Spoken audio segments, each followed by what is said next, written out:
Good morning, viewers. I am Amay Sathi, your host, joining on this very special broadcast on diplomacyindia.com, a sister website of sarkaritel.com.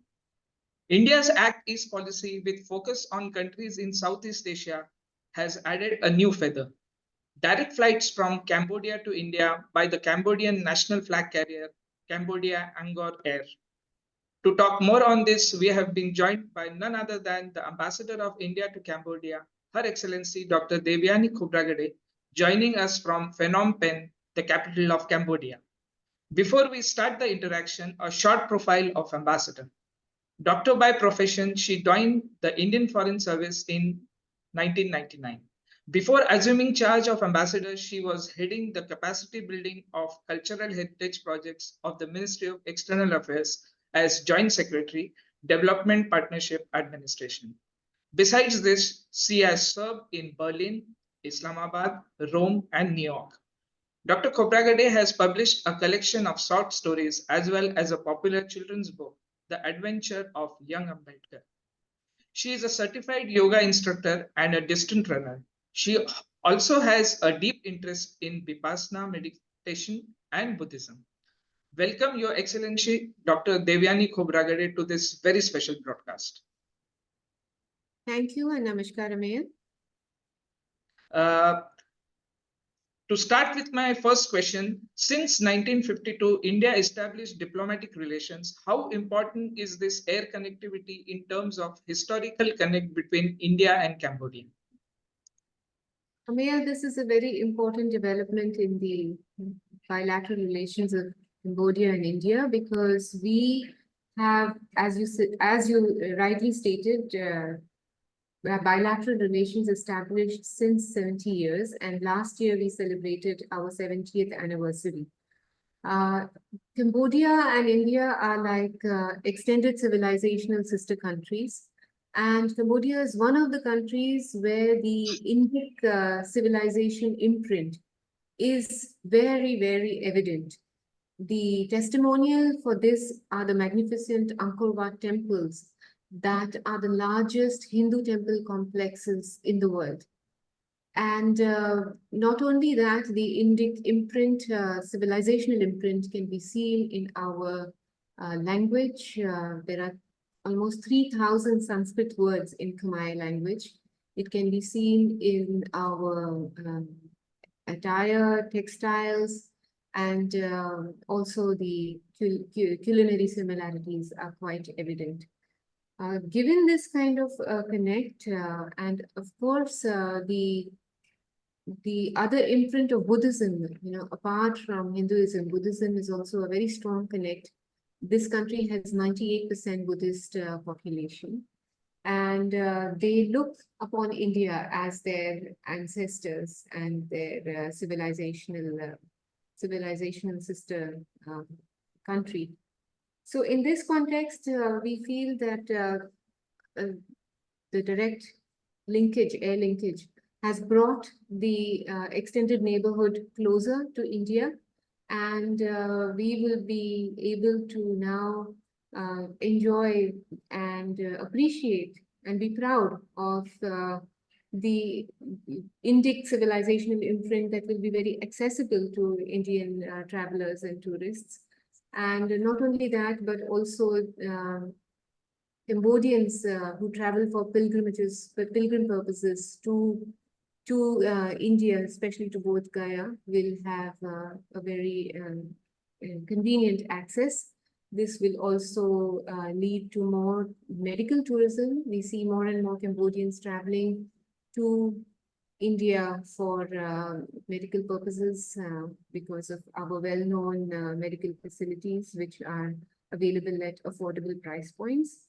And of course, this will also add to the trade and investment between both countries, and which will add to the strategic closeness between the two nations and the two countries. This is a direct manifestation of our Act East policy, which celebrates its 10th year this year. It was launched in 2014 by our Prime Minister, Shri Narendra Modi. And this is a success, another success of our Act East policy, which would bring our neighborhood and our ASEAN neighbor closer to India. Our Act East policy is underpinned by 3 Cs: culture, connectivity, and commerce. So the direct flight would have a positive impact on all of these 3 Cs. Of course, connectivity will enhance our, it's not just the air connectivity, but the connectivity between people that will be enhanced. Commerce will be enhanced, and we will see more investments from both sides. So with this direct linkage, a long-standing demand of the Indian nationals living in Cambodia has also been fulfilled. Their travel time will be reduced from 16 hours minimum to a mere 4.5 hours, adding to ease of travel for our community living here. And this has been our guiding point, since our ministry has been a people-centric ministry in this under this government. And therefore, this is a great success for not just for the bilateral relations, but also for our own Act East policy. Thank you, Ambassador. You quite elaborated on this air connectivity. I think after Thailand, Malaysia, Singapore, and Vietnam, I think this is the 5th destination in Southeast Asia where it opens the door for Indians traveling to many new countries. So that brings one more feather to the travel itinerary. And my next question comes to how important or instrumental India has been while restoring many temples in Cambodia in the past. If you could just elaborate and tell our viewers how important this connectivity or this relationship matters. India has been at the forefront of restoring the UNESCO heritage Angkor temple complex. We have been active here since we have been restoring the temple since 1986. In fact, India was the first country that responded to the call of the then King Father Sihanouk, His Majesty Sihanouk, who was the King of Cambodia.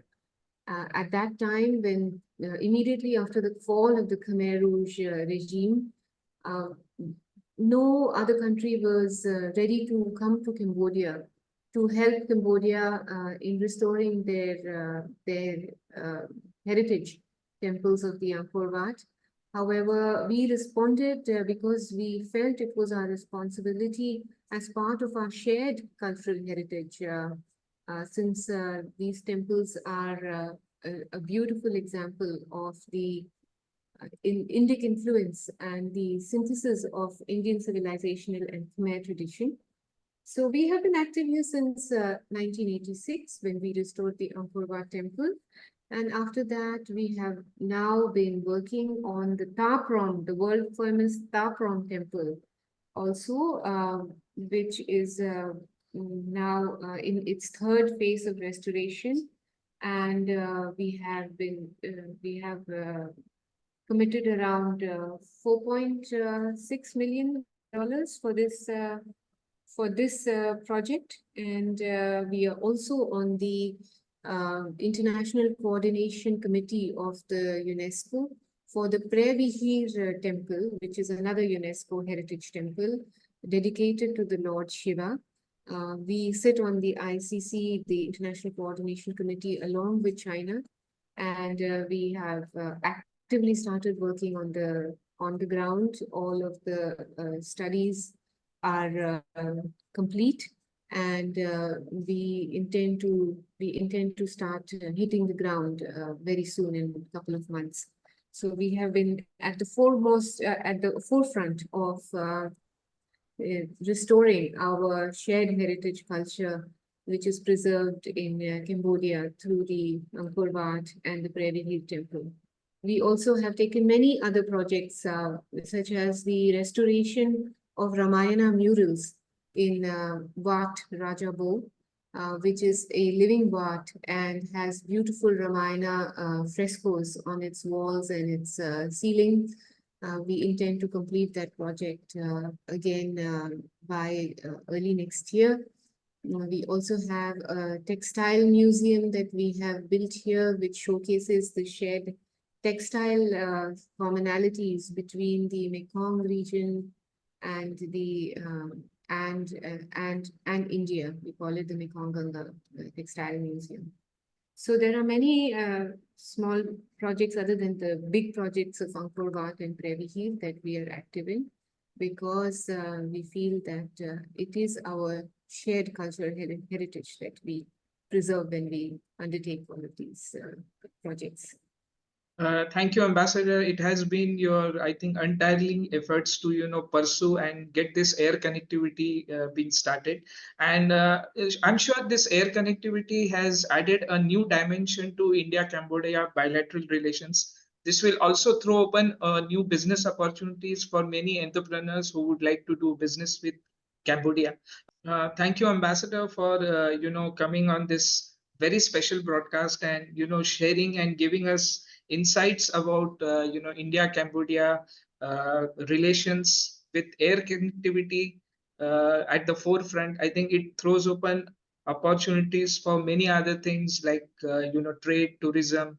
I'm more keen on people coming for religious tourism, because I think Indians by nature they are looking for new tourist destinations. So this tourist destination, since it has a very historical connect with between India and Cambodia, it is going to usher a new era of bilateral relations taking to the next level. Thank you very much. Absolutely.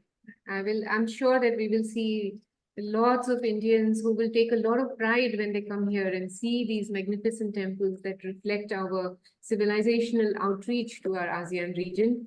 And the country is very friendly. The Indians are regarded very highly over here because they look at us as their ancestors. So I'm sure that Indians traveling to Cambodia will have a wonderful experience, and the people-to-people connect will only lead to more and more business and more advantage for both sides. Mutual benefit for both countries, and more so for the people. For me, the most important, what touches my heart is that the Indians who are here, they are so happy that their travel will be eased to their motherland, and also to see them so happy about that, and the people who line up at the embassy to take medical visas, they travel through chartered flights, and they have to go through long connections when they are ill and they need a faster connection. For them, life will be so much easier. So it really benefits both sides immensely, especially the elderly and the sick from the Cambodian side, the elderly who love to go to Bodh Gaya for religious tourism. For them, life will be so much easier. So this really touches the people, the common people on the ground, and that is what makes it so special. Thank you so much. Thank you, Ambassador Devyani Khobragade, joining us from the Cambodian capital. This is Amay Sathe signing off from New Delhi. If you like this video, share it, like it, and thank you very much. Thank you. Thank you.